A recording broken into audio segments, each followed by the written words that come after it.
Welcome to Bookwrights House, where we explore stories that reveal the strength of the human spirit and the resilience found in life's greatest struggles. Today, we feature a powerful debut novel that takes readers on a journey through pain, perseverance, and redemption. The Extraordinary Adventures of Eoj Nitram tells the story of a man born into hardship, forced to endure abuse, betrayal, and emotional turmoil from those closest to him. The author behind this compelling work is Joseph W. Martin, a storyteller inspired by life's battles and triumphs. His passion for boxing reflects the perseverance and fighting spirit that define both his characters and his storytelling. So, Joseph, welcome to Bookwrights House. It is an honor to have you with us today. Thank you very much. Glad to be here. Nice to meet you also. So, let's start with the meaning behind the name. The name Eoj Nitram is a reversal of your own name, which is a fascinating choice. Does Eoj represent an alter ego or a fictional reflection of your own emotional or life experience? Uh, Growing up as a child, uh, some of the things I have experienced in life, I have a very creative imagination. And although there were seven siblings, seven of us, I was always good being by myself and playing by myself. And so I always figure out how to solve a situation on my own. And EO was just that type of guy. So I didn't look for help too much. I settled things on my own. And EO came about behind the abuse and everything of growing up. And EO was my alter ego, and I got a lot of relief from just being EO, because I would say, how would EO handle this? And a lot of the things he handled. Unfortunately, a lot of the things in the book are true. And I mean the violent things, a lot of those are true, unfortunately. But that's the life that EO lived. So Eoj is a reflection of yourself. Okay. Exactly. So Eoj begins as someone deeply wounded by his past, but evolves into a feared and powerful individual. So at what point does he shift from being shaped by the circumstances to actively shaping his own destiny? EO, I think it was violence driven that made EO be born, so to speak. He went through a lot of things, and the violence is what actually shaped him. He found out that he was very good, unfortunately, at violence, because violence was always around him. If he was not being abused, he was protecting himself. And they both contained a lot of violence. So he said to himself, if he has to do this, he's going to learn how to do it right. So that's where all the boxing and training and stuff came from. And he found out that he was good at it.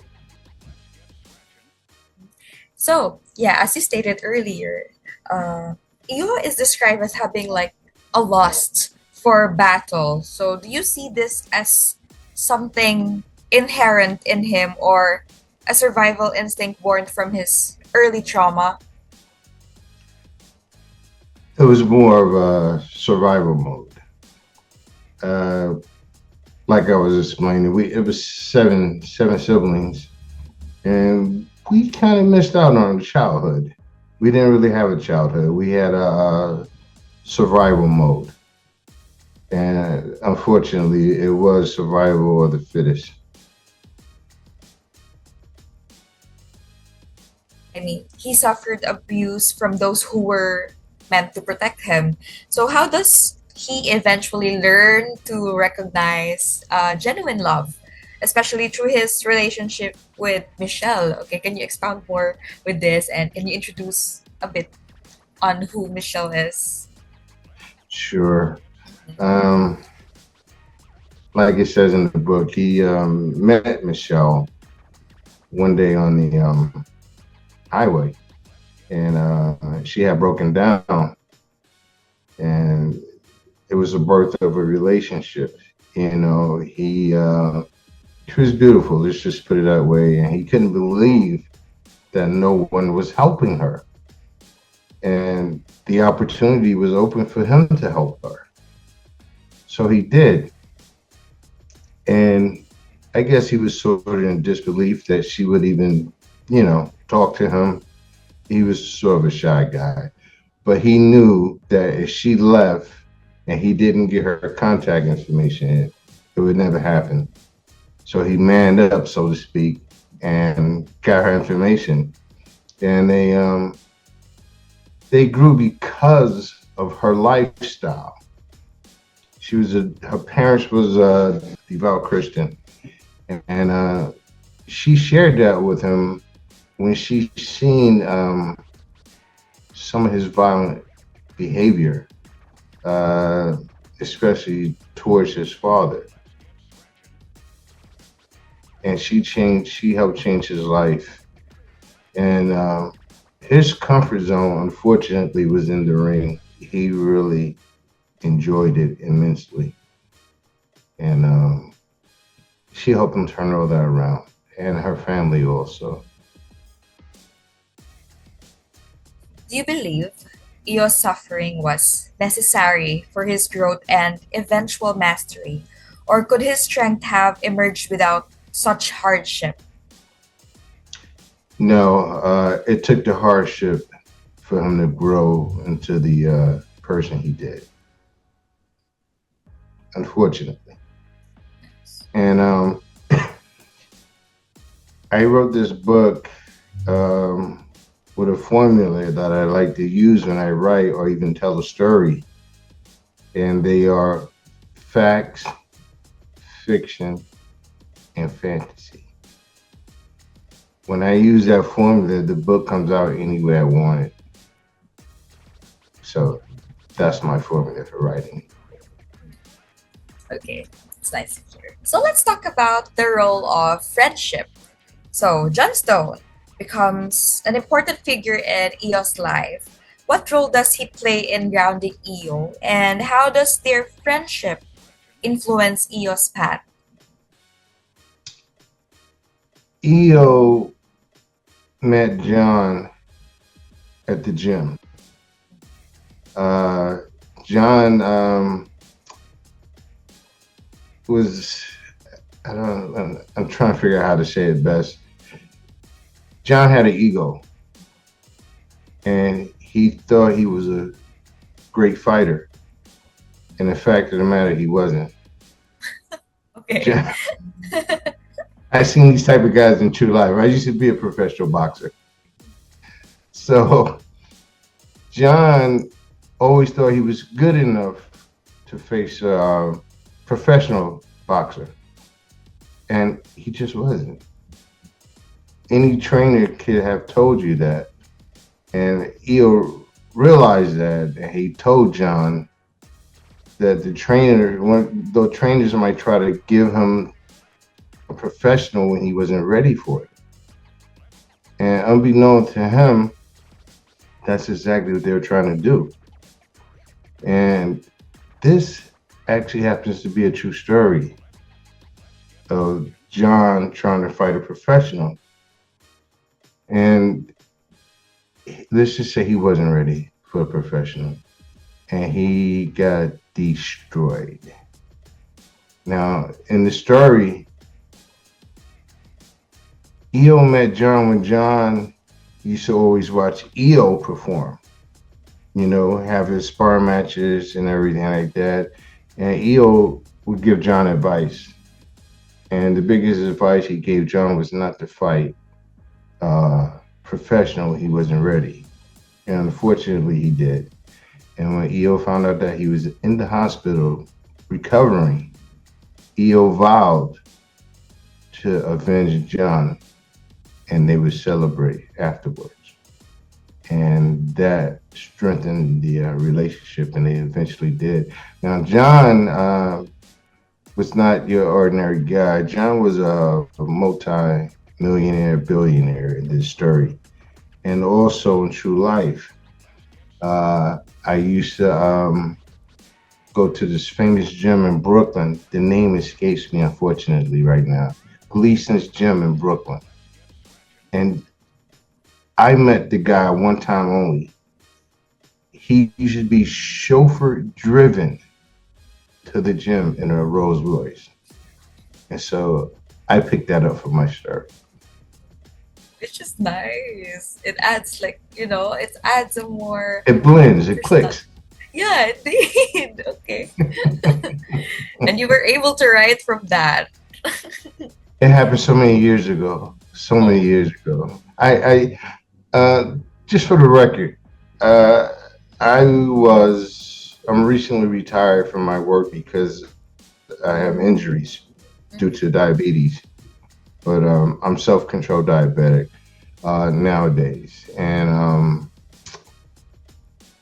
I driven as an executive driver uh, for the rich, the famous, you name it. I got plenty of stories to tell you, and that helped me write the story. My life experiences helped me write this book.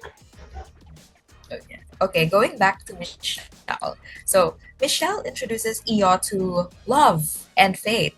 So was it challenging in a way to write the emotional transformation of a character who had become so hardened by pain? No, actually, it wasn't. I just imagined the type of partner, woman or wife that I would desire. Uh, and it was easy to create Michelle because I, in life, always treated people the way I would like to be treated. And religion was easy also. My mother used to always make us go to church. So those two made it easy. I'm not a hard person in true life. You know, like I said, I treat people the way I like to be treated. And creating Michelle was a piece of cake for me. And her emotions and everything, her support, her love, all those things, just the way I wanted them. A certain type that you want from a partner, Hmm? the certain connection that you want from a partner. Mm, Yes, yes, because I would have been all those things for her as well. it's nice to hear. Okay, now let's talk about, without revealing too much, Eo ultimately finds what he has been searching for. How would you describe his version of happiness? And how has his journey reshaped his understanding of it? Okay, um, they clicked, and that's the way I wanted it to happen. That I don't know how young you are, but I'm older than you, and I once experienced that experience of love the way I actually wanted it to be. It wasn't my plan, but in my mind, things went perfectly. And you know how when you can tell you're going to see a person again, or at least get their phone number or something like that, and stay in touch. It clicked, uh, and it was so surreal with me because I was a shy guy, and I was always too shy to ask the girl in true life. And my younger brother made a fortune off of me because I used to always send him with gifts, cards, and flowers. and Mm-hmm. he charged me a pretty good price for that. But it's when things click and you have this very special feeling for that one person. No rushing, everything's easy and calm, and sometimes it's unbelievable, which I went through. I didn't know it could be that good, and it actually was. I've only had one relationship like that, and I kind of missed it. Okay, so since we already talked about the happiness part, how about writing emotionally or intense scenes? So this story explores, trauma, abuse, and emotional struggle. So how did you approach writing these difficult scenes while maintaining emotional authenticity? There was one scene I had difficulty writing, and unfortunately, it happens to be a true story.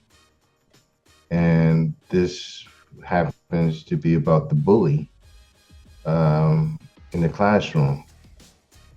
Unfortunately, that was pretty true. It was true what happened. Um, I My fear is a trigger for me, so to speak. I don't like fearing people. I don't like being bullied. I would never walk away from a bully.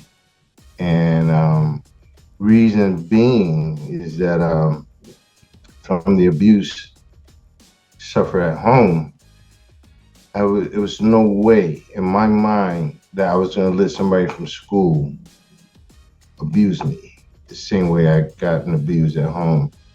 And that fear triggered that anger, and the results was not nice. And that's where it's always been for me. I would someone on the outside of the family could never do me any harm. I my fear would make me angry, and then my anger would just take over. I had to fight with that for quite some time, and it saved me a lot of times because people will realize this is not the guy you want to mess with, and I'm kind of happy it was that way. So yeah, bullying is still, significant nowadays, still prevalent, Yeah. and yeah, it's still ongoing. So message to readers. So for readers who may be facing their own personal battles or hardships, what do you hope they take away from Eos journey? Oh, that's easy. To never give up. Never give up. Stay positive and keep moving forward. Because truth of the matter is we never fail until we stop trying.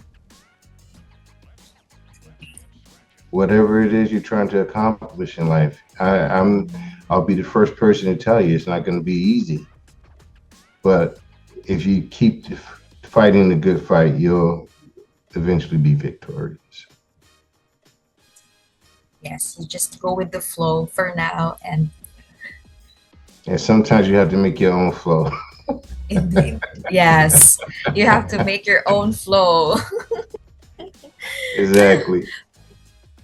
You stated earlier that you're planning to have like another book, right? You're writing another book, To go with this one, it's part two of this one. part two for this I one. Okay. have, I think that I'm not sure if the cover is different, but I can show you the first publications if that's what you're talking about. Oh yeah, yeah. You can surely show it for Yeah, us. Yeah, yeah, you give sure. me one moment to go and Yeah, get it. yeah, sure. I You're want to too see it kind. also. Okay, I hold want to on. see it too. I'm not gonna just outshow you, so I'll show you. I designed the cover. Really? Oh, Yeah, okay. Oh, and okay. I want you to tell me if the cover piques your interest. Okay. If you're in the bookstore and you're walking by, would you stop and go, That's interesting. I want to check it out. Are Okay, you ready? okay. Of course. Okay. Let me see it.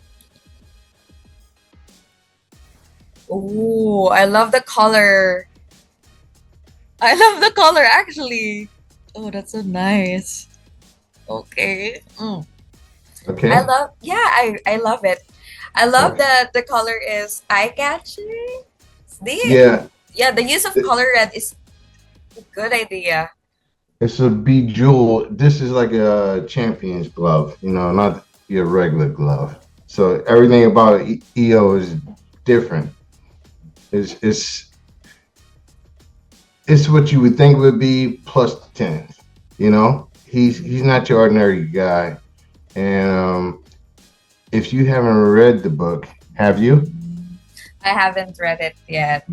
Oh my gosh. Yeah, I'm Then hoping to I read it. won't tell you. Mhm. There's one part. I don't know if I could say it or not, Okay, but yes, please do say it. okay. What makes him different is because he doesn't fight your ordinary fighters. EO fights the guys that are crazy. Uh-huh. EO fights the guys that are just extraordinary like himself. All right. These are what they call uh,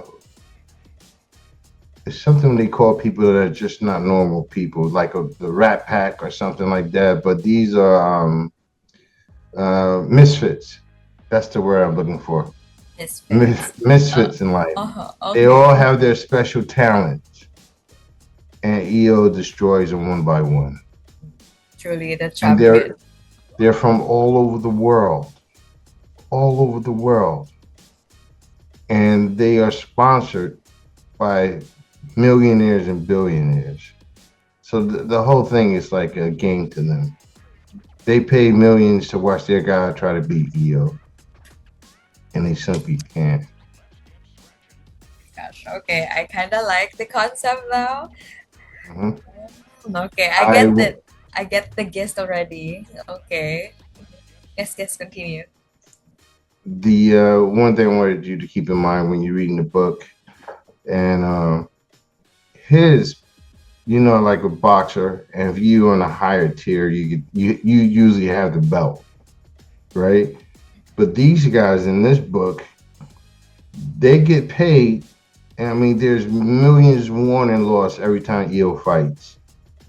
And his biggest possession, when you read the book, you'll catch it. It's his $10 million championship belt, Wow. and he has to relinquish that if he ever loses. And I'm not gonna say any more on that. You have to Uh-huh. read the book. Yeah, I have to read it. That intrigued me a lot. Even the book trailer intrigued me already. It was so I was so curious about it. Okay, can you tell me like a short glimpse of part two? Like really, what can we expect from the part two of your book? Just a short glimpse. Okay. Mm-hmm. Do you? I left room to make part two because if you get to the end, when you get to the end of the first book, uh, he left room.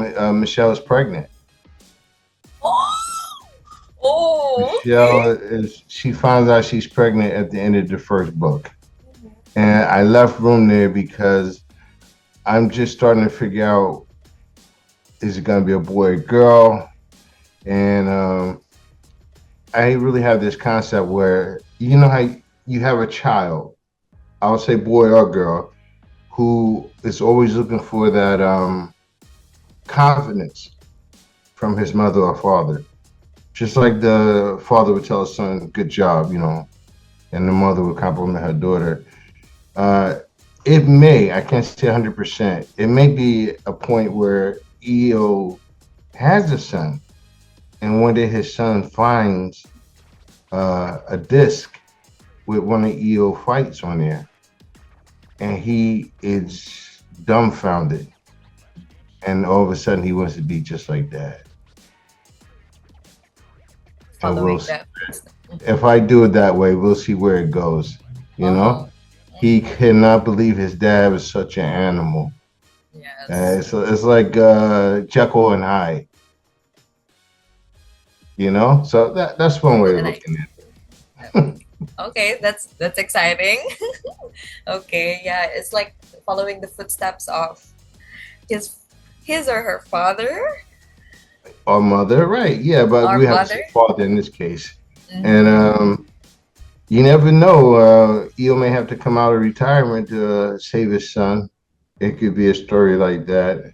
I'm just not sure which way I'm going to go with it yet. There's so much stuff to go by. Yeah, there's a lot of possibilities. So okay, okay, Exactly. okay.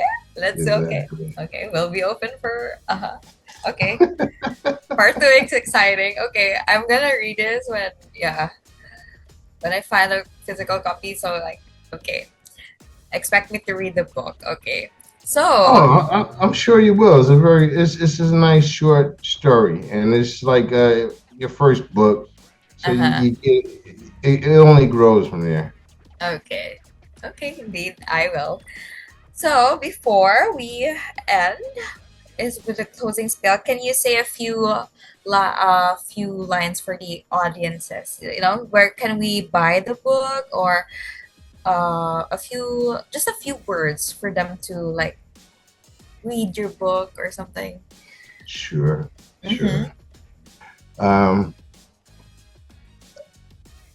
I'm a storyteller, and one of my talents. I love telling stories. I've been telling stories since I was a child with my family, my brothers and sisters, and I've always made them up. And when I tell these stories, I never seen people so intrigued. But I can tell you this: if you like good short stories, um, this is a good short story. You won't be disappointed, and you can look forward to the next one after this one. And this story, I actually think could be a movie. That's how intrigued I was with it myself. It's not perfect, and that's what I love about it. It's not perfect, you know.